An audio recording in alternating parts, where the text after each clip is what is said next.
श्रद्धा मनु के हताश व निराश जीवन में चेतना का नव संचार करते हुए कहती हैं कि हे मनु, जीवन में आने वाली जिस आकस्मिक दुख से तुम इतने व्यथित हो गए हो कि जीवन को जीने के स्थान पर तुमने वैराग धारण कर लिया है, तुम साधना की ओर मुड़ गए हो, तो तुम समझो विधाता ने तुम्हें क्यों रचा है।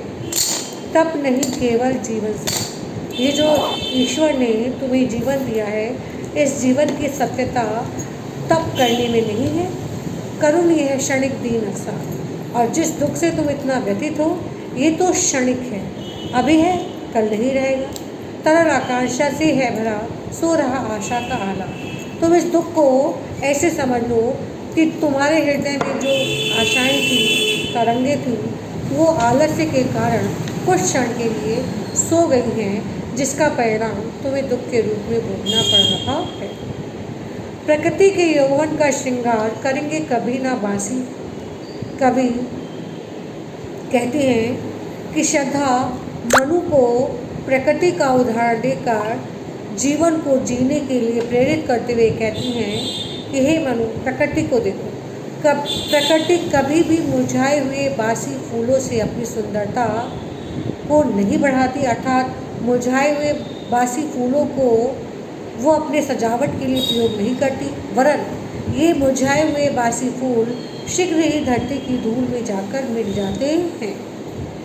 तो यदि तुमने भी अपने जीवन से हताशा व निराशा का त्याग नहीं किया और समय रहते तुम चेते नहीं, तो जैसे ये मुरझाए हुए बासी फूल धरती की धूल में घुसित हो जाते हैं, अपने अस्तित्व को खो बैठते हैं, उसी प्रकार तुम भी अपने शरीर को खोकर अपने जीवन को व्यर्थ कर दोगे।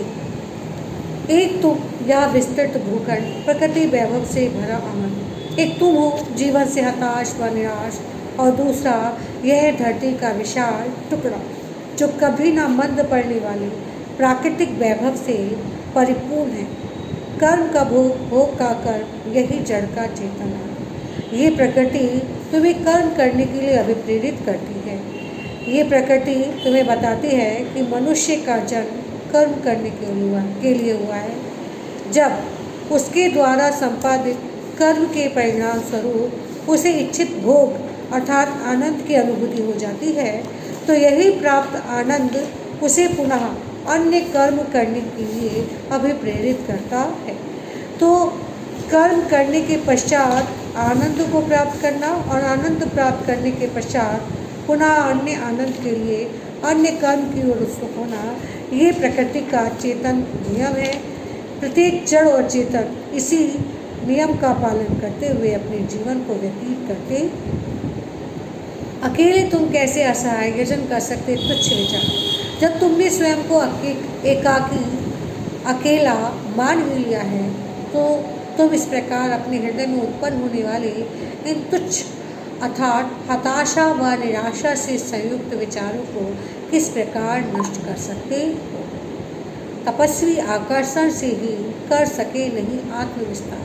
हे तपस्वी, हे मनु, तुमने अपने जीवन को तो आकर्षण से विहीन कर दिया, लेकिन अपने आत्म का विस्तार नहीं किया। यदि तुमने जीवन से इस प्रकार विमुख न होकर अपने आत्म का विकास किया होता, अर्थात प्रत्येक परिस्थिति को बड़े ही उमंग के साथ सहन करने के भाव को अपने जीवन में धारण किया होता, तो शायद तुम्हें इस प्रकार ये दुख न हुआ होता।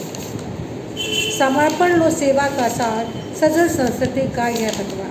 तो हे मनु, तुम अपने जीवन को मानवता की सेवा के लिए समर्पित कर दो। तुम अपने जीवन को इस जलमग्न संसार की नौका को पार लगाने के लिए प्रस्तुत करो। तुम ये जान लो कि संसार रूपी नौका की जो पतवार है वो तुम्हारे हाथों में है। केवल तुम्ही अपने हाथों से इस भव रूपी जो संसार रूपी जो ये नाव है, इस नाव को पार लगा सकते। आज से ये जीवन सर्ग इसी पथ पर विगत विकार। तो अपने जीवन के जितने भी हताशा व निराशा से संयुक्त विचार हैं, उन विचारों को जो बीत चुके हैं उन्हें इसी क्षण अपने कदमों से कुचल कर जीवन में नए उत्साह का समावेश करते हैं।